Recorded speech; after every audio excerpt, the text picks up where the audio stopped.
Coklat kita, humor Sufi, pasti nikmat. Assalamualaikum warahmatullahi wabarakatuh. Waalaikumsalam. Be, gimana kabarnya, Be? Alhamdulillah, Gus. Ini di mana, Gus? Ini batik baru kelihatannya nih, hijau-hijau. Serba hijau nih.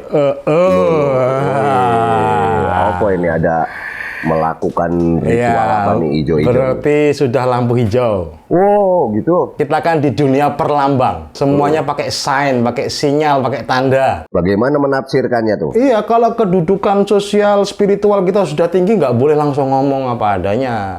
Oh, jadi disimbolkan. Contoh simbol. Indonesia akan baik-baik saja kalau dompet kita full gambar Soekarno. Loh, itu bukan simbol, itu fakta. Oh, fakta. Iya, lah. Gitu. Kalau sekarang hijau berarti simbol apa jadi? Lampu hijau sudah menyala, berarti kan jalan terus, jalan lagi. Berarti proyek-proyek aman. Lah terus ngapain nunggu lama-lama lampu merah? Iya ya. Orang itu kalau ada lampu merah malah ditungguin. Oh, iya. Dilihat gitu. Tapi kalau udah hijau malah ditinggalin. Oh iya ya. Iya ya. Nah, terus ada lampu kuningnya di situ. Waktu itu ada yang ditangkap lagi orang. Gimana ceritanya? Jadi lampu merah dia terobos. Oke. Wah. Tangkap sama polisi. Kenapa lampu merah diterobos? Wah, saya buta warna, Pak.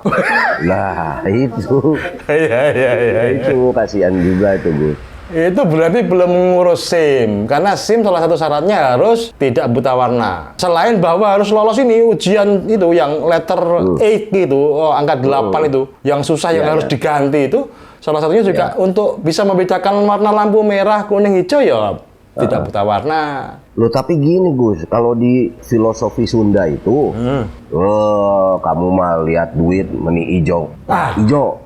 Hijau. Itu kan. Iya. Kamu mah Hejo Tihang. Hejo Tihang tuh orang yang tidak berpendirian. Oh, lo. Iya, terus kalau katanya mau direstui keinginan segala macam itu harus nyambat buta hejo. Oke. Terus kalau katanya mau ngerjain orang kayak ilmu santet kayak begitu, syaratnya harus pakai bangkong hejo. Oke. Bahkan kalau kitanya nanti ketangkap juga, kita bakal dibawa ke meja hejo. Iya. Jadi hejo itu hampir negatif. Hampir ya. Di salah satu tafsir loh. Tapi itu tidak mungkin terjadi di Madura. Karena Madura nggak ada hijau. Biru daun. Biru daun. Iya. Aneh-aneh ya. Aduh, Iya. warna ini. Tapi warna hijau nggak dipakai ya di sosial media ya? Kalau Facebook apa? Biru. Biru. Kalau ini Instagram? Merah, kuning, biru. Aku buka Instagram malah inget kalau Instagramku masih dihack, belum balik. Dihack kenapa? Ya orang terkenal kan. Nah ini Public figure. Gus ini banyak sekali menyebar-nyebarkan agama. Sampai-sampai Gus Chandra ini nggak kebagian. baru belum pernah keluar. Aduh, itu belum pernah keluar ini yang guyonin belum. Bagus. Belajar di mana? Mondok di mana dulu? Oh enggak. Ori. Enggak, ini Gus bener. Gus Chandra ini malam ini tampil rapi gitu loh. Iya. Coba lagi. Isep rokoknya lagi. Lu entar. Kok itu jamnya hijau juga itu? Wah, bener. Sudah lampu hijau semua pokoknya. Pertanda ini kan. Ketika sudah jelas hijau, boleh jalan terus, berarti jalan menuju kemerdekaan sudah dekat. Terbuka.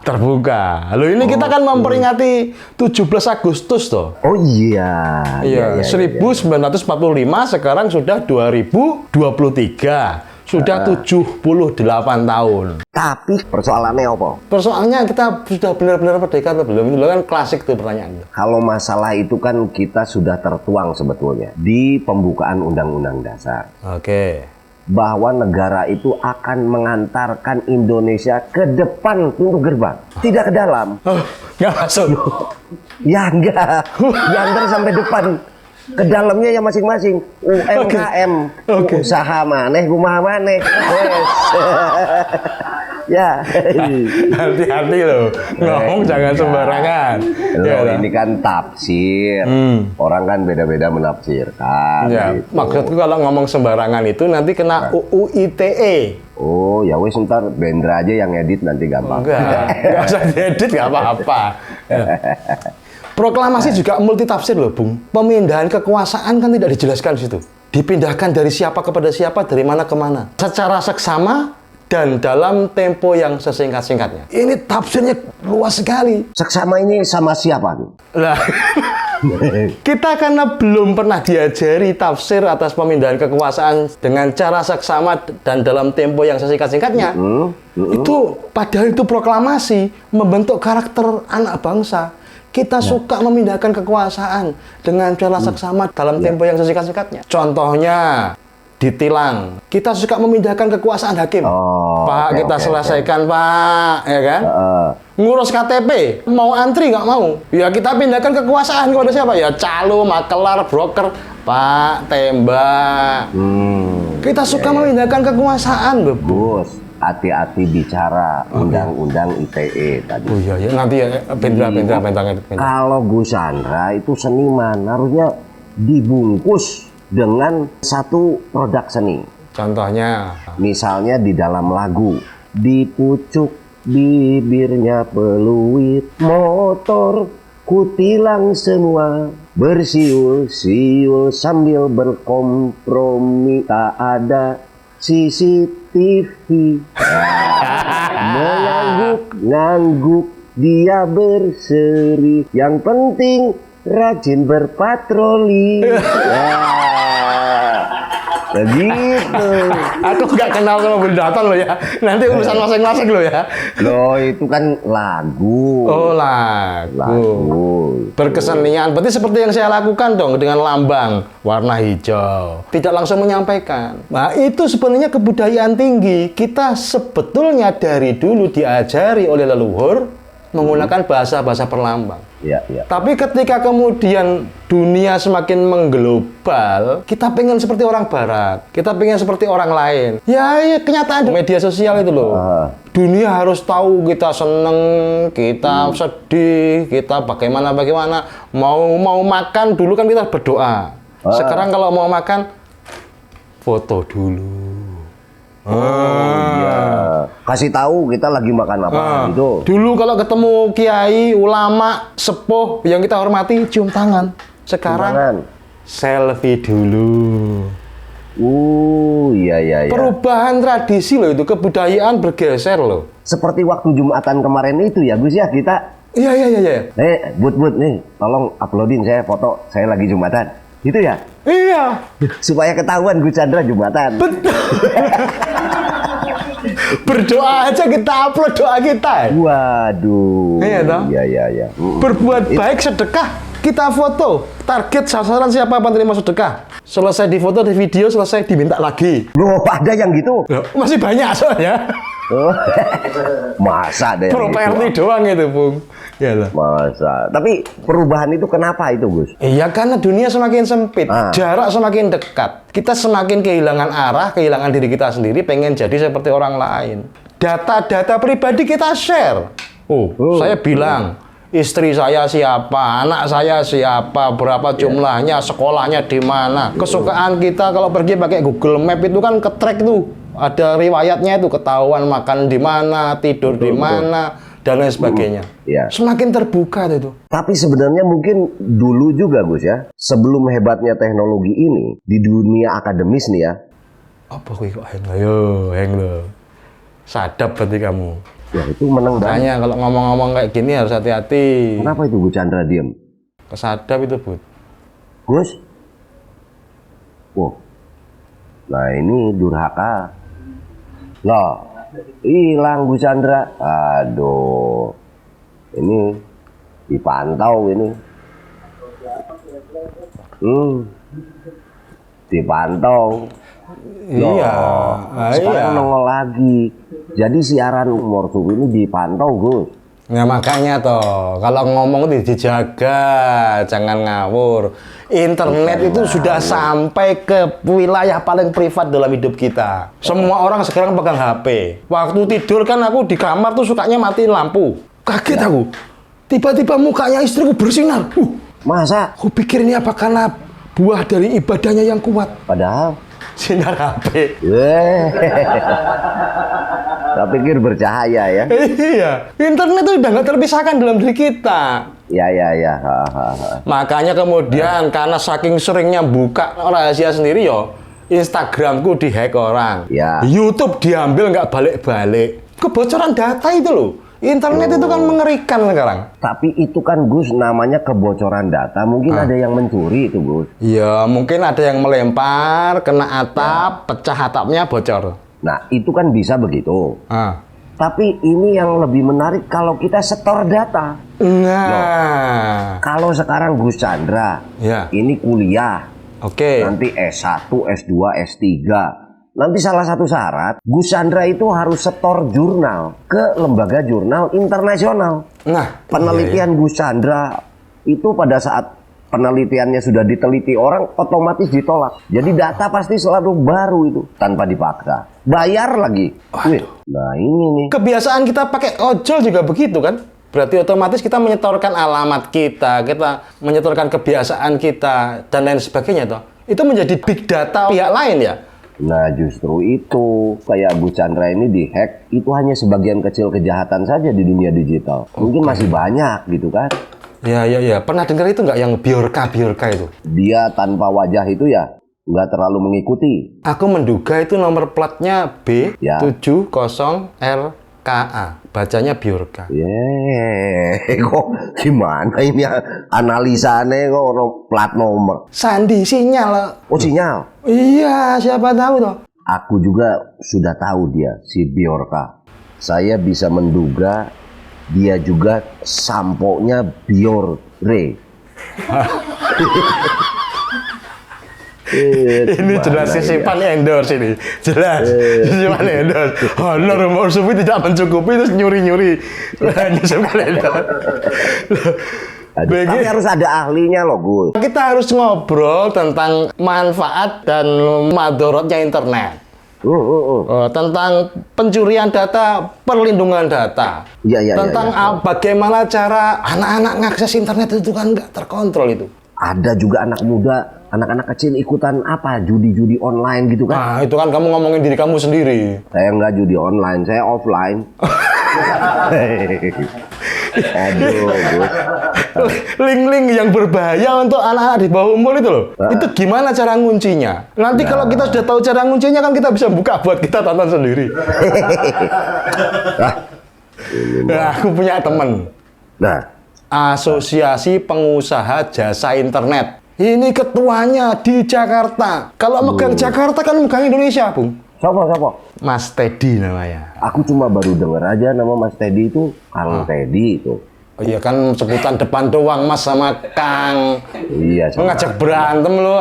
Benar. Nah, tapi ini susah sekali memang menghubungi beliau karena beliau penguasa internet toh. Jadi sebenarnya tadi kita sempat apa itu ya kejailan orang-orang itu aja. Oh, mungkin juga itu ya. Nah, supaya kita tidak dijaili kita undang. Oke. Ya. Oke. Kita panggil Kang Teddy Supardi Muslih. Kang Teddy. Aduh.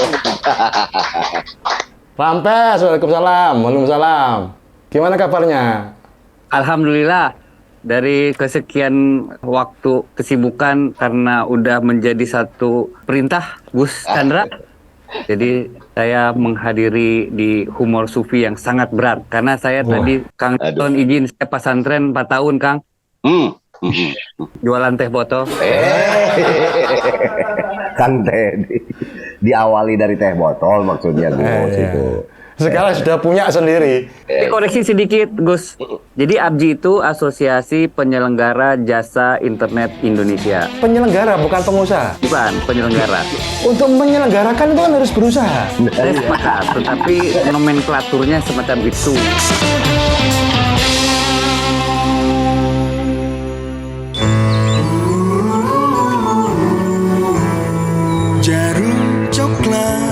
Saat tepat, saat melepas gundah hati, hanyut dibuai rasa mental, senang mengenang hati puas, jarum coklat.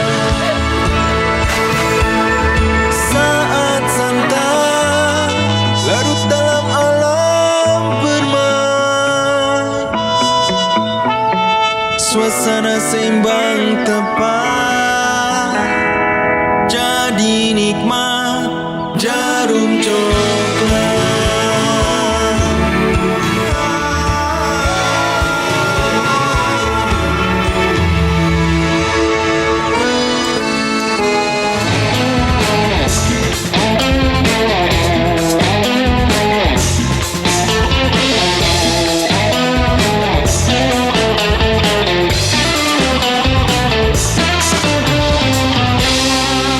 Dari sisi PUBG sendiri bukan hanya jasa tetapi jaringan, yaitu fiber optik yang sekarang di DKI sedang dibenahi untuk masuk ke dalam tanah. Bukan gorong-gorong ya Kang, beda Ya, nih. ya, ya, ya. Oke, dalam tanah. Itu membentang atau menyelenggarakan internet dari Sabang sampai Merauke. Keren banget. Tapi jumlahnya udah hampir 1.000 nih anggotanya. 985 sekarang anggotanya dari Sabang Oke. sampai Merauke. Nah, Iya, sebetulnya untuk 3T dan sebagainya itu bisa dimanfaatkan bermitra dengan pemerintah. Harusnya jangan sampai Buah Batu kekurangan bandwidth. Ya, Ya, ya, ya. Dalton, gue Ya, Laras. semua keinginan presiden kita sebagai Ya. kepala Negara. dan panglima tertinggi kita ini memang menugaskan salah satu kementerian untuk bisa semua punya connectivity internet. Jadi itu fungsinya kenapa proyek-proyek kemarin walaupun ada masalah kasus hukum tapi niatnya sudah betul kalau menurut saya. Bahkan di PBB sekarang internet suatu hak Ya. pakai Kolak-kolakku bro. Nah, itulah. Nah, sekarang momennya merah putih nih ya, selalu diperingati di 17 Agustus. Cuman kata-kata peringat ini kalau pakai pengusaha atau bagi karyawan jadi ngeri, Pak Kang. Peringatan ya. Ngeri, diperingati itu biasanya SP1 minimal. 3 kali 17 Agustus dipecat, Kang. 3 kali diperingati ya. SP 123. 2, 3. Mudah-mudahan ini nggak masuk ke Undang-Undang Cipta Kerja ya, Kang. Siap. Kang Teddy, kita ini kan udah kenal. Oh ya, bagaimana caranya internet di rumah kami ini gratis. Lo kok gratis gimana ini? Aku bela kamu kok. Sebagai pengusaha pengen semua rakyat Indonesia gratis. Tetapi di saat yang sama tutup pengusaha. Nggak apa-apa, penggunanya tutup. Yang penting internet kita gratis. Itu juga bagus. Nah, ini yang disebut dengan lateral thinking nih. Cuman bukan out of the box nih, kayaknya box of out. Tapi memang untuk di 3T tertinggal, terdepan, terpencil. Terdepan gitu ya, tertinggal, terbelakang, terpencil. Nah, kalau dari nomenklaturnya terdepan, tapi bukan merek motor kali ya. Ya. Oke. Tapi gini, harus bikin skema yang bagus sebetulnya. Tetapi kembali lagi pengusaha ini kan cari, kalau bahasa Jerman kunonya kan cuan nih. Cari cuan. Ya. Nah, memang untuk masalah kemakmuran berarti ekonomi. Tapi Kang Dalton tadi bilang, Ya. ini yang saya agak protes nih Kang Dalton. Dalam benar. proklamasi kan ada kata-kata dalam tempo gitu kan. Padahal saya pengennya dalam pikiran rakyat. Wah. Kenapa tempo? Pikiran rakyat juga bagus. Lama di Jawa Pos saya. Ya, atau dalam Jawa Pos kalau daerah sana gitu kan. Ya. Tapi dari sisi connectivity, semua ada cost-nya nih. Dari bentang kabel, karena bicara internet itu bukan hanya di Jakarta. Di Jakarta terkoneksi ke Singapura, dari Singapura ke global, Kang, ke semua. Dan di situ ada namanya interkoneksi, ada routing, ada BGP, banyak prosedur yang harus dilalui oleh para pengusaha ini. Itu semuanya punya Bu Kos itu. Tapi kayaknya di Bandung banyak kos ya? Kos di Bandung banyak, kita butuh kos. Kamu pengusaha kos-kosan juga, Bud? Bukan indek kos, maksudnya kos itu biaya pengeluaran, Gus. Oh. Makanya jangan dikobong terus. Main keluar ke Oh iya. ke warnet gitu. Di Sunda kuno kan kapek opek kan? Nah, kopek-kopek. Naon eta? Capital expanded, OPEC, operational expanded, pengeluaran dan sebagainya. Itu Sunda kuno lah ya. Ya. Ini masalah gratis ini. sebetulnya sangat memungkinkan dengan APBN yang cukup sebetulnya untuk mendelivery. Bagi pengusaha itu sudah bisa diatur sedemikian rupa oleh pemerintah. Tapi sejujurnya, kalau sejujurnya berarti saya kemarin nggak jujur ya, bahaya juga. Jadi sesungguhnya, Oh, berarti kemarin nggak sungguh-sungguh. apa ya bahasa tepat narasi ininya ya? Sebenarnya. Berarti sebelumnya nggak benar. Iya. Apa? Udah aja seyogjanya. Loh, aku Solo ya, aku Solo. Solo beliau. Ada Cirebon dulu Kang sebelum Jogja. Apa yang benar ya? Jadi mau kapan beresnya ngobrol ini? Aduh. Tapi concern kita untuk di dalam ibu kota provinsi misalnya Bandung, Jakarta itu Loh, nanti dulu. Ibu kota provinsi kok Bandung? Ini kudeta ini. oh salah ya. Kalau bukannya Garut. Bandung emang bener. Ibu kota provinsi Jawa Barat tuh Bandung, Gus. Oh, iya harus dijelaskan ibu kota provinsi. Kalau ibu kota doang langsung nyebut Bandung ini usaha ini berarti makar. Bandung sebagai ibu kota provinsi Jawa Barat, Kang Teddy benar barusan. Bela ini sama-sama Sunda bela. Oke.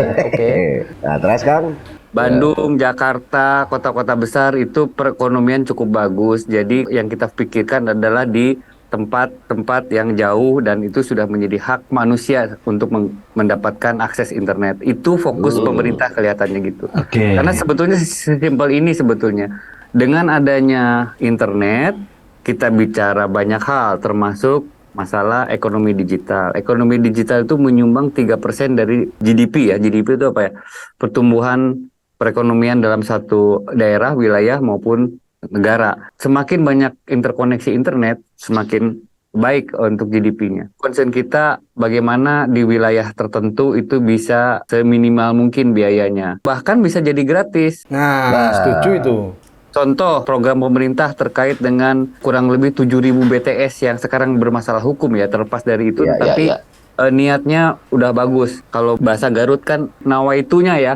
Nawaitunya sudah Benar, gitu. sudah betul, nah tinggal pelaksanaannya. Nah mudah-mudahan menteri yang baru ini bisa menyelesaikan PR-PR berat. Tapi menteri yang lama pernah ngomong begini, Bud. Internet cepat buat apa? Coba buat apa internet cepat? Ya supaya lebih mudah berkomunikasi. Alah, alasanmu buat download aja lo. Tapi saya setuju dengan menteri sebelumnya bahwa internet cepat buat apa? Kenapa internet cepat buat apa? Karena kalau cepat hese ditangkap, susah ditangkap, Kang. Benar juga. Benar. Bahkan kalau ada internet bandel juga nggak boleh. Susah diatur. Disuruh beli rokok nggak mau. Oh iya betul. Oh, benar bisa. Bahkan internet di rumah saya mah Gus di atas ini balocor. Apa internet? Internet. Oh, itu mah internet. Waduh, salah. Kirain dah internet. Itu Iya. sesuai plafonnya. Kalau plafonnya rendah, gampang kena kepala. Ya kalau pakai internet pakai komputernya aluminium. Platinum. Salah. Apa sih kayaknya platinum? Kalau Kang Teddy, Gus Chandra mah termasuk orang yang analog, masih klasik. Handphonenya juga poliponik, belum ini. Bagus tuh poliponik. Bagus pisan karena itu beliau memang memikirkan terkait dengan keamanan data salah satu. Itu loh gimana ini kok Instagramku bisa dihack tuh gimana? Padahal aku doa juga cukup, wirid juga banyak. Kok pagerannya itu nggak masih tembus tuh gimana? Nah, aku mah Kang eta. Poliponik bisa Instagraman ya? Loh aku Instagraman pakai laptop, tetap. Tugas penyelenggara internet itu adalah menyambungkan internet kepada masyarakat. Kalau kita tarik ke Bung Karno, menyambungkan lidah rakyat. Nah, ini sama nih korelasinya. Susah loh Bud, lidah rakyat disambung-sambung. Ya. Artinya message lah sampai lebih cepat. Message-nya. Ya, padahal sebelum nyampe ke masyarakat, itu padahal lidahnya tutumbuan. Apa tutumbuan teh? Tumbuhan desa sambungan. Tutumbuan, itu ada tutumbuan, ada interkoneksi dan sebagainya. Tapi maksudnya begini, penyelenggara internet hanya menggelar jalur tolnya atau jalan-jalannya nih. Jalannya lebar, bayarnya lebih mahal kalau di internet. Jalan berit atau jalan tikus bisa lebih murah, muter-muter agak gila dan sebagainya. Nah, semacam itu. Tetapi konten di dalam bukan tugasnya si penyelenggara sebenarnya. Truk yang membawa kapas tarifnya 1.000 ya. Kita tidak membedakan, ada truk bawa emas tarifnya juga 1.000. Oh, Itu dari segi konten, karena yang masuk adalah konten nih. Ada harusnya tim, bukan pengawas ya. Kalau pengawas itu sangat alergi, kebebasan berbicara kan juga bahaya. Tidak bisa semua akses masyarakat harus dipantau oleh pemerintah. Hanya yang bermasalah, misalnya Kang Dalton, target operasi itu cerita lain. Ya. Tapi dari betul. sisi pemerintah harus ada standar-standar yang harus dipenuhi oleh pemilik konten. Salah satunya tadi Instagram, Google, semua dia harus punya kewajiban untuk mempunyai standar-standar supaya datanya tidak mudah dicuri. Walaupun betul Kang Daton tadi cerdas banget, nah, cerdas bisa. Ada halnya kita bukan dicuri tapi diberi oleh kita. Oke. Si malakama, sisi lain kita mau masuk kan harus betul menginformasikan, misalnya ke ya. marketplace gitu ya, pedagang kan kita harus betul juga alamat di mana dan sebagainya. Nah, data itu tersimpan harus dijaga dengan baik, dan alhamdulillah pemerintah sekarang sudah punya namanya PDP undang-undang. Nyambung yang tadi loh. Semakin mahal, semakin cepat. Secara keekonomiannya begitu. Loh, aku waktu di Solo naik becak be, cuman 5.000. Nah. Itu tukang becaknya bisa ngebut Sampai aku ketakutan. Jawaban tukang becaknya enteng banget. Oh, 5.000 kok minta selamat. Tapi saya menarik, Gus. Coba kontak lagi tukang becanya masuk ke Abji gitu. Oh, iya. Tapi keselamatan tidak ditanggung. Nah, bikin aplikasi baru, aplikasi becak. Ya, aplikasi beca bisa kayak gitu. PDP itu apa tadi, Kang tadi? PDP itu singkatan, seperti SD kan singkatan. PDP singkatan dari Ya seperti SD. singkatan. SMP singkatan. PDP itu singkatan dari apa jadi? Kayak pelajaran waktu kita SD tuh loh, PMP. PMP kan singkatan. Sekarang diganti PPKN. Ya, PPKN. Itu singkatan. Oh. Berarti PDP mah singkatan ya? Iya. Oh iya. PR singkatan. Tapi singkatan dari apa? Ya kayak PR itu kan singkatan. Heeh. Nah, terus apa ya? KH singkatan. DRS singkatan. Baru tahu PDP singkatannya. Nah, saya tulis dulu ah. Jadi PDP itu bukan singkatan dari sekolah dasar, Kang. Oke. Kalau sekolah dasar singkatannya SD. SD. Oh iya. Kalau sekolah menengah pertama SMP. Ini jawabannya ini tasawuf sekali ya. PDP perlindungan data pribadi, Kang Dalton. Perlindungan, Gus. Aduh. Perlindungan orang per orang yang diatur oleh undang-undang kemarin yang disahkan. Oke. Kenapa disahkan? Ada ceritanya nih, Gus. Menarik. Oke. Disahkannya itu salah satu mendorong karena masih kalau bahasa Sunda kuno tuh ada struggle antara DPR dan pemerintah. Struggle kelar-kelar, teu jadi-jadi, teu diketok-ketok. Kenapa? Bisa diketok gara-gara tadi B7. Oh, B70 RKA ya. Nah, gara-gara itu masyarakat melihat ini berbahaya, walaupun para akademisi, para pelaku industri sudah tahu, sudah paham ini, karena di luar negeri sana, di daerah Eropa itu sudah ada namanya GDPR. Wah, gaya. Itu juga singkatan. GDPR singkatan. Diadopsilah ke kita sesuai dengan hukum tata negara kita, hukum administratif dan semua dikaji, akhirnya menjadi namanya PDP, Perlindungan Data Pribadi. Berlakunya setelah 2 tahun setelah disahkan. Loh, kok lama banget? Karena ada masih proses yang harus dijalanin. Salah satu PR terbesar adalah ada komisi di situ atau pengawas di situ. Apakah dari Kominfo, apakah dari Badan Cyber, mungkin gabungan itu semua. Itu sedang diolah sekarang karena PR-nya hanya itu dulu. Mereka ini yang dapat komisi ya. Ada komisi kan di dalamnya tadi kan? Komisi 1. Oh, oke. Ya, kalau V2 beda. Oke, V2 beda ya. PR yang sedang sekarang berproses dari Kominfo dan teman-teman lain untuk mendirikan satu lembaga khusus untuk mengevaluasi banyak hal termasuk bikin standar dan sebagainya. RUU yang mandek tadi itu didorong oleh Bjorka tadi ya? Salah duanya. B udah tahu belum Bjorka itu lulusan pondok? Nggak tahu. Dia pemantik. Tahu ilmu mantik tahu kan? Iya, Ilmu mantik. Nah, dia pemantik agar RUU itu disahkan. Bukan pebayan ya, atau petijan. Petijan.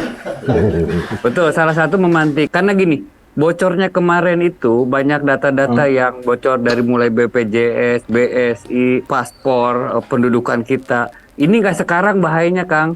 Gus, bahayanya bisa mungkin bulan-bulan berikutnya atau tahun-tahun berikutnya akan dipakai oleh yang tidak bertanggung jawab karena diperjualbelikan sudah mulai bebas. Nah, mungkin kita sekarang lagi sedang berpikir keras dan lama ya. Penting, Be. Banyak juga keras tapi bego, Kang. Ada juga ya. Lelei ada. Ah, Lelei itu apa ya, Kang Wun? Somea apa ya? Naon ya sulit saya di translate-nya. Patepung Susah. selesai kan ribet. Ya. Ini bahasa alien ini. Yang mendiskusikannya saudara-saudara kita dari Sumatera itu ya Kang ya. Perlindungan itu data pribadi. Oh iya.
Tapi kaitannya dengan handphone Kang. Nomor handphone dihack juga sama nggak? Nomor di cloning dia apa sih? Bukan di cloning, Kang, diambil alih. Pemindahan kekuasaan dengan cara saksama. Ya, saya setuju.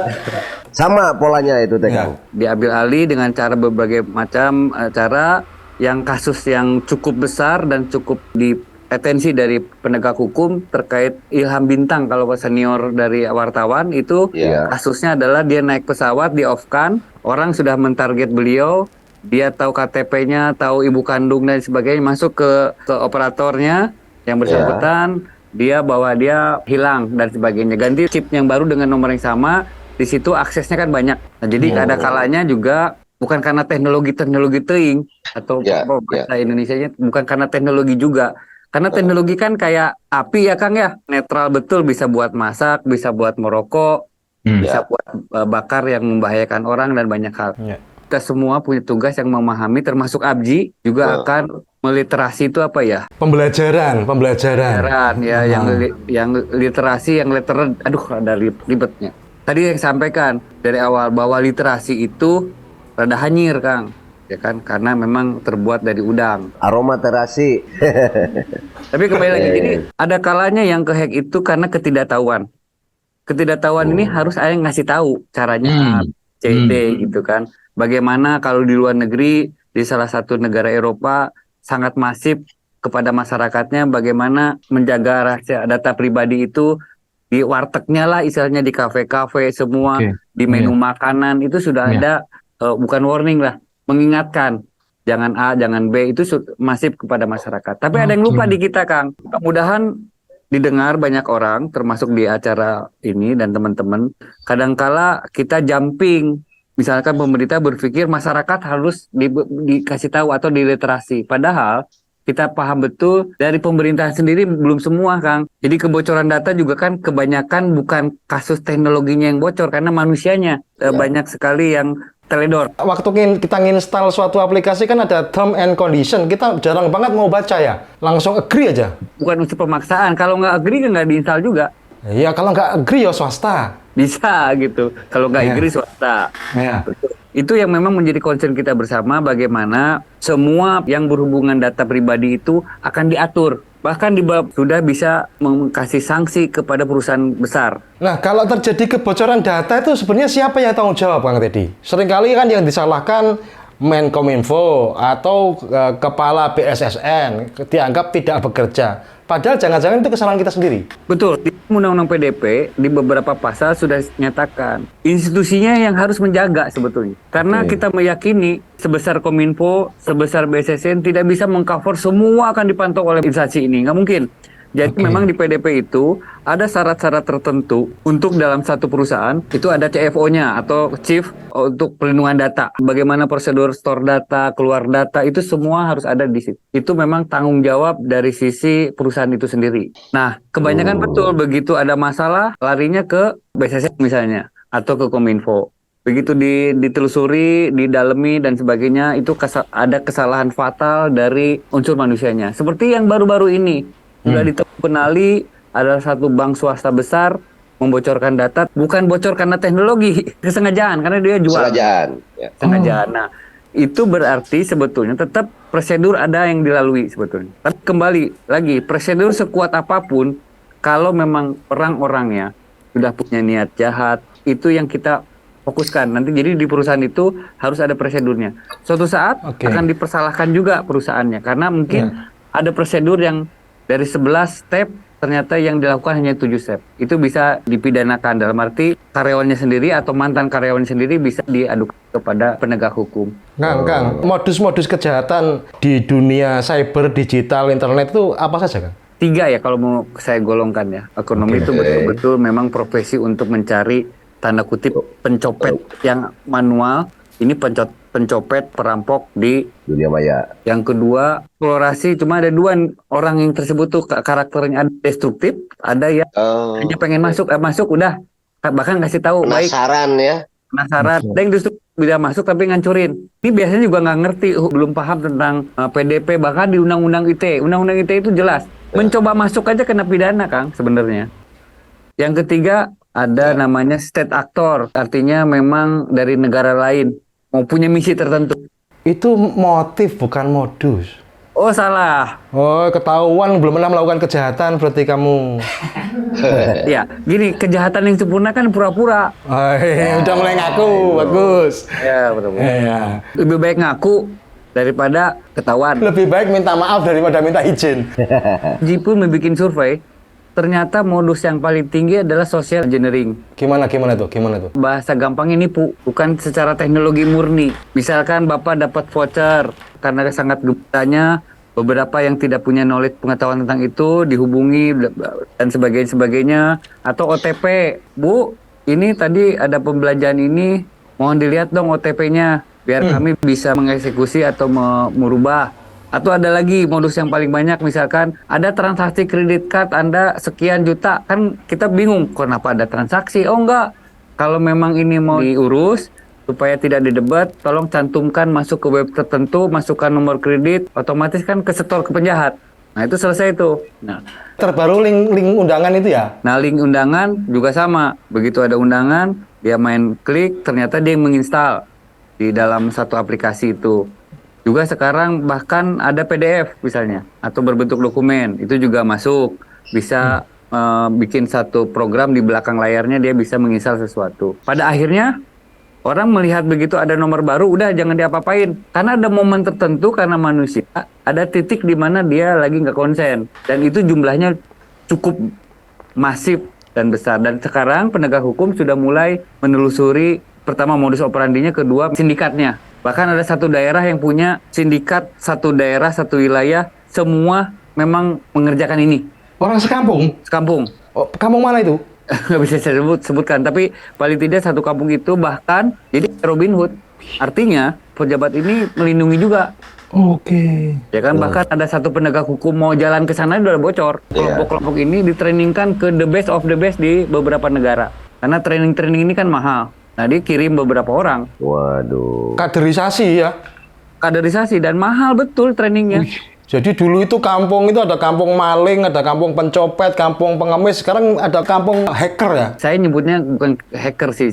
Karena hacker ada sisi yang memang lebih bagus. Tapi ini betul-betul kriminal. Artinya melanggar hukum lah gitu ya. Bahkan keahlian ini saya bilang tadi karena kerobihudan dia seolah-olah dilindungi daerah ini. Nah, tapi ke depan bisa jadi nggak di satu daerah, bisa betul-betul masif karena teknologi kembali lagi kan kita sepakat bahwa teknologi itu netral.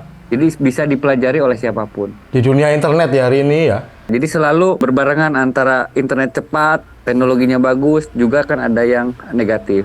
Nah, tapi kalau tadi dikoreksi sama Gus Chandra bahwa ada motif yang memang dia pengen tes ilmu lah ya. Nah, tes ilmu habis puasa dia. Ya. Di BSSN misalnya dia punya program tuh. Jadi kita bisa mendaftar kepada mereka legal. Jadi kasih tahu dulu, ini ada 7 orang mendaftar betul-betul mau ngehack nih. Tapi dikasih tahu dulu bahwa 7 orang ini resmi, tapi dia tidak destruktif, tidak merusak. Pakai inisial aja nama brandnya Google misalnya gitu ya. Ya. Google itu di orang Indonesia banyak dapat hadiah besar loh, bahkan ada sampai miliaran juga karena menemukan celah, Menemukan bugnya ya. menemukan bugnya. Dan orang Indonesia cukup pinter, cukup teliti, dia mendapatkan apresiasi nggak kecil. Nah ini akan ditumbuh kembangkan sepertinya metode ini. Jauh lebih bagus. Uji ilmunya kan jelas gitu. Ada juga yang menurut saya agak sama dengan dunia nyata ya. Sang guru, saya ilmu, jangan ganggu misalkan gitu. Kadang-kadang tahu nih, begitu dia masuk ke sini, ini tahu nih kelompok mana. Mereka juga saling tahu tuh. Bahkan ada bilang di zona ini gua ya, zona ini. Nah, mereka tuh sudah punya seperti itu. Teritorial sendiri ya. Penegak hukum terus berusaha untuk mencari oknum-oknum tertentu. Nggak pernah diprediksi orang ini bisa dihukum, ternyata bisa dihukum. Iya, yang diprediksi hukuman mati bisa seumur hidup ternyata kan. Ada fenomena baru ini, premanisme digital. Itu kalau menurut tinjauanmu gimana, Be? Dunia digital itu kan sama saja dengan dunia nyata saat ini ya. Itu pertama kali saya ngeh, Kang Teddy, pada saat tiba-tiba ada penambang emas gitu kan. Kita sebut sebagai cryptocurrency gitu. Waduh, saya bilang kok ini ada sebuah sistem yang semuanya maya gitu ya. Tapi ternyata bisa real juga pada saat itu di withdraw gitu, menjadi uang beneran.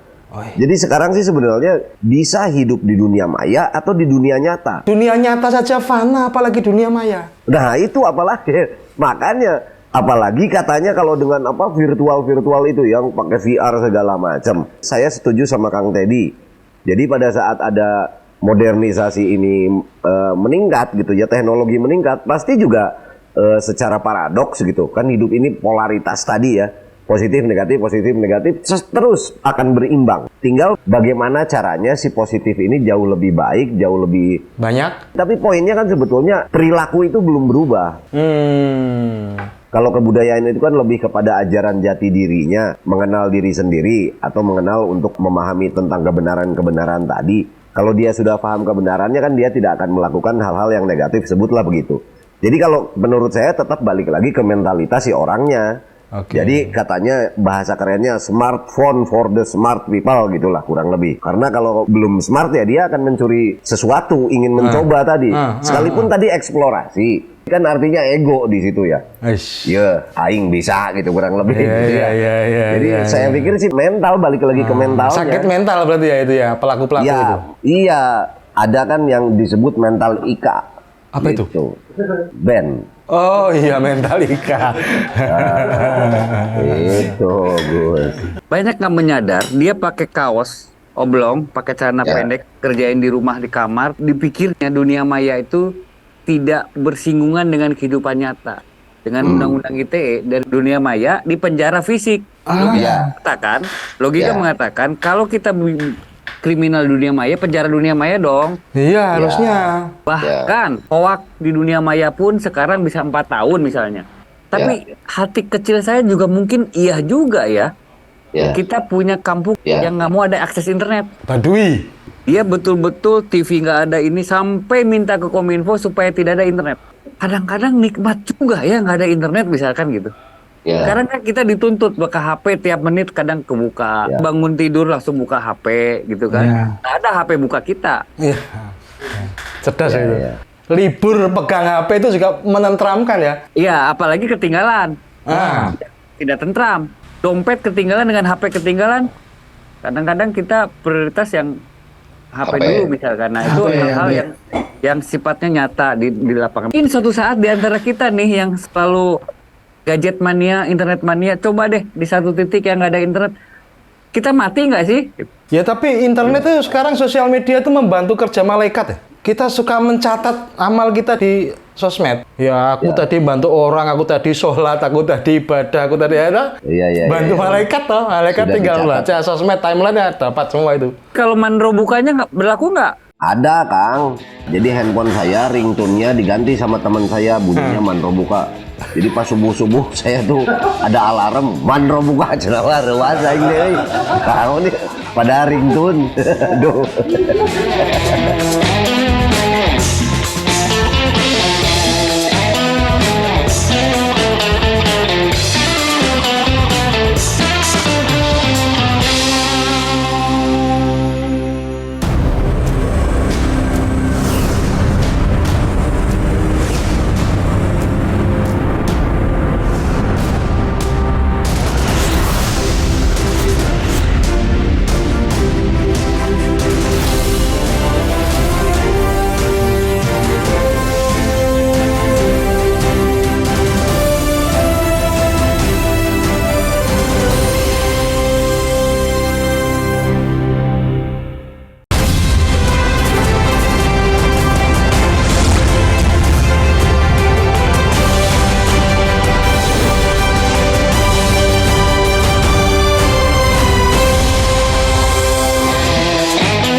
Yang terdeteksi masih Baduy karena resmi sampai Kominfo datang akan mencabut BTS. Wih, keren ya, keren. Seperti zaman baheula Kang, kalau kita Ya. zaman wesel, zaman surat menyurat kabogo, Betul. nunggu bisa 2-3 hari. Sampean pengen begitu? Itu kok mengingkari sampean sebagai asosiasi penyelenggara jasa internet itu gimana? Harusnya jadi target. Itu belum. Serbu. Secara duniawinya. Oke. Ini bicara hal yang lain. Kadang-kadang bunyi HP ini juga dengan kejadian tertentu gitu bunyi suka ada was-was. Ya. Mungkin juga sama zaman baheula, cuman kan datangnya pos, datang kring-kring atau apa itu juga ada. Wah, dari siapa nih dan sebagainya. Tapi ini lebih cepat lagi. Tapi kembali lagi, itu kan hati kecil yang memang kita sebagai manusia secara fitrah bahwa kehidupan yang saya pernah ngalami internet, kayaknya orang tua kita baik-baik aja gitu. Baik-baik aja ya. Wah, sekarang Mama Teddy semua seadanya HP juga, bahkan dia nggak mau ini. Saya jadi inget, saya punya teman yang sama sekali nggak mau pegang HP, apalagi sosmedan. Public figure, orangnya tajirnya melilit itu.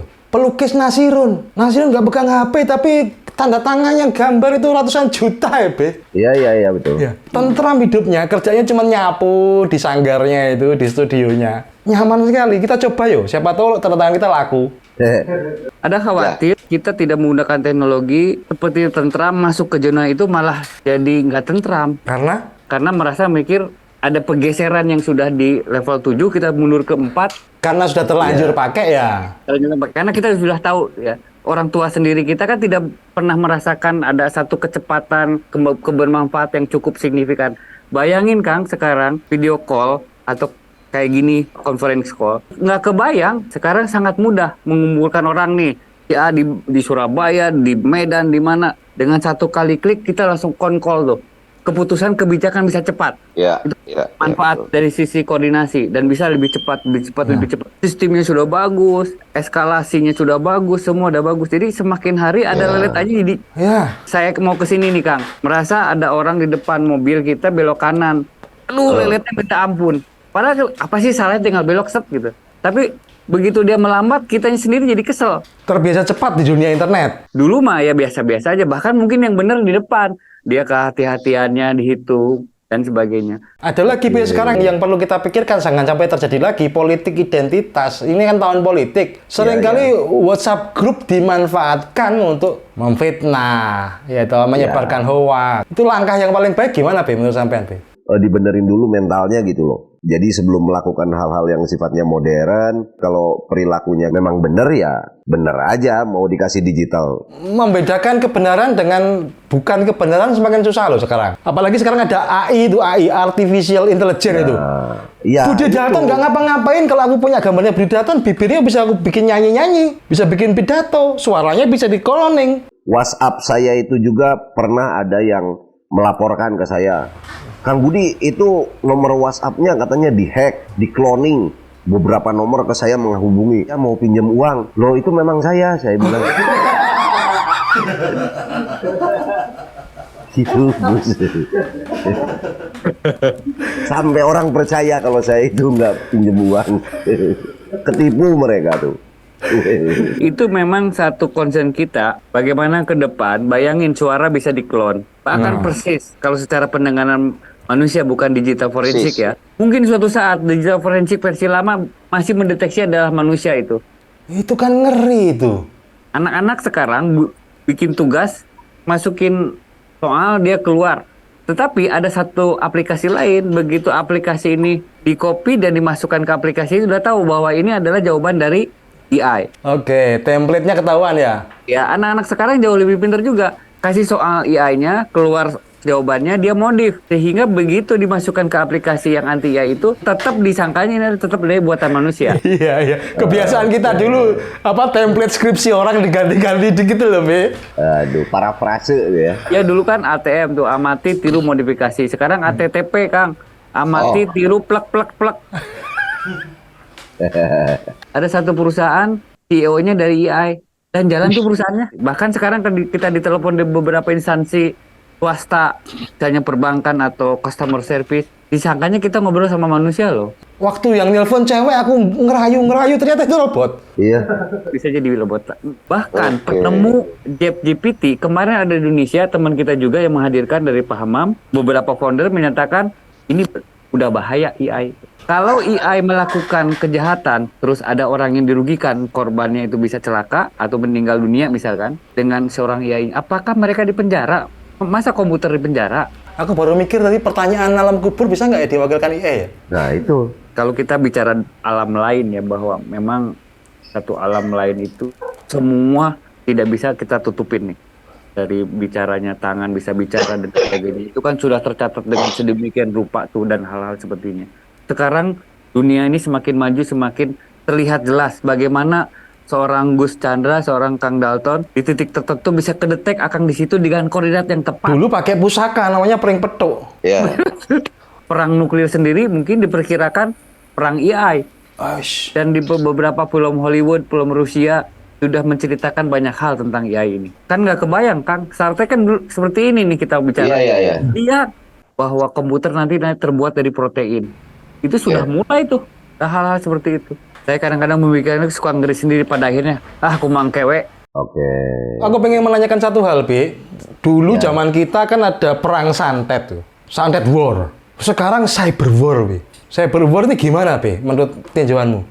Sebuah proses yang terjadi di dalam kebudayaan pada saat manusia dilahirkan, itu dia tidak sendirian.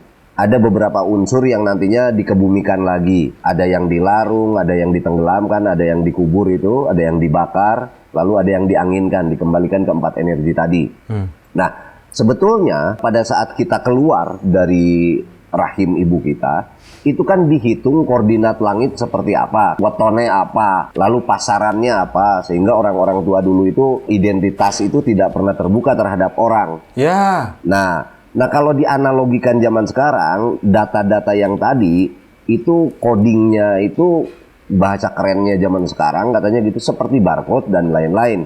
Sehingga identitas diri sampai DNA-nya dan lain-lain kan kita sudah punya dalam bahasa-bahasa kebudayaan zaman dulu. Pada saat kita masuk ke alam yang dimensi frekuensinya di situ gitu, maka kita sebut santet saat itu ya. Artinya melalui sebuah frekuensi yang di luar tadi, tidak ada di dunia nyata, adanya di situ. Kalau saya pikir apa bedanya juga dengan WhatsApp zaman sekarang gitu. Gus Chandra punya nomor handphone, maka saya nge-WhatsApp ke Gus Chandra. Kalau nomor handphonenya salah kan saya bakal salah nyantetnya juga. Oke. Nah, makanya si pananyaan itu suka nanya weton dan lain-lain ya, nggak pernah nanya tanggal lahir. Karena kalau tanggal lahir itu kan pemakaiannya dengan kalender Gregorian zaman sekarang. Nah, maka harus disesuaikan dengan hitungan waktu yang ada di daerah itu. Kalau orang Sunda pakai kalaider namanya, ada pakai kolenjer atau pakai kalender Saka mungkin ya kalau di Wetan dan lain-lain.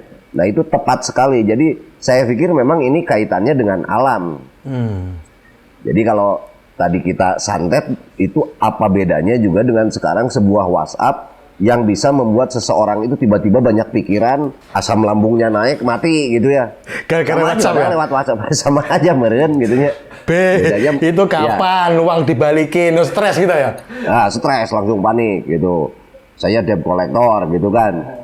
Saya dihack nih IG-nya. Gus Chandra nih kan kelihatan nih lagi Stres. panik nih. Iya, iya. IG-nya iya, baru iya. dihack nih. Ada rahasia-rahasia di direct message ya, tak? Saya pernah itu dihack juga IG. Nah, tiba-tiba ada yang WhatsApp nomornya 01 berarti Amerika nih. Katanya IG Anda dihack. Saya bisa membuka kembali IG Anda. Oh, terima kasih banyak, saya bilang. Tapi saya harus bayar hampir kurang lebih 60 juta rupiah. Loh, katanya mau ngebantu tapi harus bayar. Saya bilang jangan-jangan kamu yang ngehack segala macam. Nah, bedanya mungkin kebetulan IG saya ini, si follower-follower ini saya nggak beli, Gus. Jadi follower ini sudah mulai curiga bahwa tiba-tiba menghilang foto-foto saya. Si follower saya ini melaporkan. Jadi laporannya saking banyak, nah ditanggapin tuh sama si Instagram. Kayaknya Instagram ini yang menelepon orang yang membeli akun dari si hacker 01 tadi. Nah, si pembelinya ini kebetulan orang Turki. Orang Turkinya telepon saya. Saya harus bayar sama dia, kenapa? Karena si orang Turki ini beli dari si 01 tadi. Oke. Beli dengan harga 60 juta, memang betul rupiah gitu kalau dirupiahkan. Saya bilang tetap saya nggak mau, karena pasti IG saya akan dikembalikan, saya bilang. Jadi mungkin Gus Chandra ini bisa dibantu oleh followernya untuk melaporkan bahwa akun Gus Chandra dengan nama ini segala macam. Followersku beli semua ya. Nah, ini sing angel itu. Gimana? Lah itu waktu dihubungi orang Amerika, orang Turki pakai bahasa apa? Kok paham situ? Bahasa Inggris dong. Saya ini kan lulusan bahasa asing gimana? Bahasa asing teh alien. Bahasa Inggris. Iya. Gitu. Kang Teddy, Gimana? cyber war ini gimana ini ceritanya? Perang antar negara itu? Nggak selalu, antar instansi tertentu juga Bisa. terjadi. Jadi antar bisnis bisa, tapi kalau konteks dalam film-film kelihatan kalau cyber war itu artinya perang antar negara. Oh ya, yang malware itu apa artinya malware? Kalau bahasa disederhanakan, aplikasi yang bisa merusak. Malware ini tapi banyak juga dimanfaatkan oleh intelijen. Intelijen nggak harus ke salah satu instansi ya. Saya masukin malware aplikasi tertentu ke Gus Chandra dengan tidak sadar tadi atau dengan social engineering, APK yang tadi masuk itu kan malware tuh. Masuk jenisnya ke malware. Sehingga bisa diremote. Apapun tindakan yang di HP itu termonitor dengan jelas. Bahkan disinyalir sekarang yang pinjol-pinjol juga kan di CCP itu. Sekarang sudah mulai ditertibkan bagaimana kamera bisa on, mic bisa on, kontak bisa ke download, last kontak siapa, yang sering dikontak siapa, kan keambil semua tuh sama aplikasi pinjol yang tidak memenuhi syarat. Selingkuh makin bahaya, Be. Ketahuan semua, Be. Ketahuan semua. Jadi bisa ditelepon, yang sering ditelepon, bayar dong. Gus Chandra banyak utang. Lama-lama stres. Diri dan sebagainya. Statement Pak Mahfud dalam hal ini, kalau yang ilegal online jangan bayar, yang stres sononya kan. Tapi yang kalau yang legal sekarang sudah mulai dibenahi bagaimana cara privasi tadi. Tapi yang ada menarik malware tadi, Gus Chandra, jadi ada satu mesin yang memang random. Broadcast ya? Di collecting bisa tahu, dikelompokkan oleh mereka. Kelompok ini mahasiswa, kelompok ini pejabat, kelompok ini misalnya. Penawaran-penawaran akibat tadi malware yang masuk tadi itu sudah dikumpulkan di kolektif. Dua ada di dark web. Kalau pernah dengar dark web, jadi ada satu dunia menggunakan fasilitas internet yang terenkripsi sehingga kita tidak tahu siapa orang ini, sangat terlindungi gitu oleh dengan beberapa sistem. Termasuk transaksi kripto. Sampai pembayarannya pun nggak tahu siapa dari mana karena akunnya benar-benar bukan by name. Nah, kasus yang kemarin yang salah satu perbankan yang dijual data-datanya itu masuk ke dark web bukan karena dark webnya bisa ditelusuri oleh penegak hukum, tapi ada hal yang lain secara manual bisa diketahui orang ini adalah si X gitu. Jadi bukan karena dark web nih, sehingga mengerucut ke orang tersebut, akhirnya diciduk dan sebagainya. Bahkan disinyalir korupsi itu pun sudah masuk ke arah sana. Nggak bisa ditangkap ya koruptornya. Tidak masuk ke PPATK. Nah ini agak sulit dibuktiin nih. Honor kita pakai kripto aja, Bud. Umar Sufi. Biar nggak ketahuan kalau banyak. Dan itu sifatnya kayak e-money ya. Begitu dia jatuh, ditemuin orang kan kayak uang.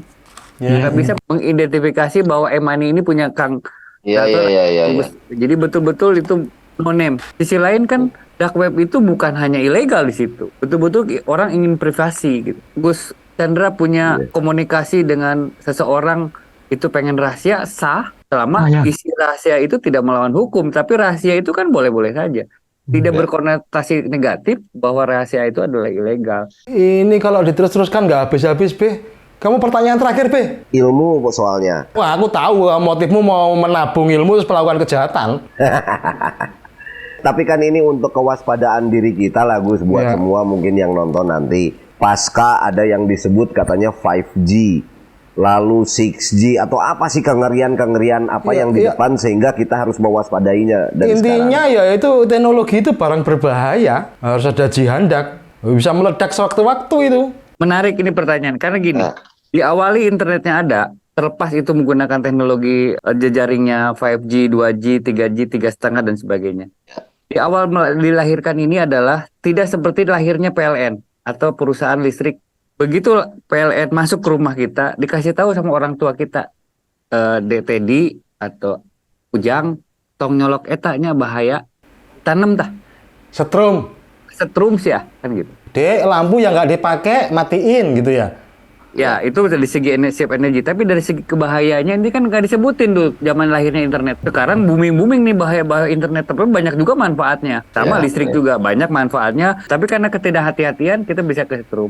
Mumpung sekarang sudah mulai sadar bahwa internet adalah berbahaya, sampaikan kepada masyarakat luas bahwa internet itu berbahaya. Tapi bermanfaat cukup banyak sesuai dengan kebutuhan yang kita butuhkan. Nah, kembali ke teknologi 5G itu hanya connectivity-nya aja. Tadi jalan tol tadi. Dulu nggak kebayang tuh dalam handphone itu bisa 5G itu bisa 1 giga per second dalam handphone. Handphone aja udah kecepatan seperti itu. 5G yang real ya, yang real. Sekarang masih mahal karena perangkat masih mahal dan sebagainya. Tapi dalam kurun waktu tertentu dia akan low cost. Begitu juga 6 dan sebagainya. Makin jalan tolnya makin luas. Bahayanya apa? Sama, begitu tolnya semakin luas, ada kecelakaan dan sebagainya. Nah, itu yang memang harus disikapi dengan connectivity yang cukup lebar tadi, Kang Dalton. Teknologi yang 5G yang sekarang bermasalah kemarin kasus hukum itu kan di 3T dan sebagainya. Karena ini teknologinya masih di bawah 5G, tetapi 4G juga cukup sebetulnya untuk HP ke BTS. Tapi masalah kemarin itu dari HP ke BTS ke internet exchange-nya atau ke internet jalur internetnya terbatas. Sama aja Kang, selang di sini gede, selangnya di HP ke BTS selangnya besar, ukuran 8 inci, tapi dari BTS ke internetnya kecil, ya sama aja. Ngomongin diri sendiri ini. Nge-lag juga, 3G, 4G, 5G, 6G, 7G dan sebagainya itu masalah connectivity-nya makin lebar. Sebenarnya ini bisnis barang gaib. Tapi nyata ya. Iya, bisnis barang gaib, sesuatu yang tidak tampak. Jadi ini sebenarnya pemajuan kebudayaan kita yang dulu dari awal memang suka melakukan hal-hal yang tidak tampak, sekarang menjadi teknologi modern bernama internet, bernama apapun itu yang bisnisnya frekuensi. Ya, terima kasih atas kehadiran Kang Teddy. Semoga kita bisa dapat internet gratis yang tidak berbahaya. Assalamualaikum warahmatullahi wabarakatuh.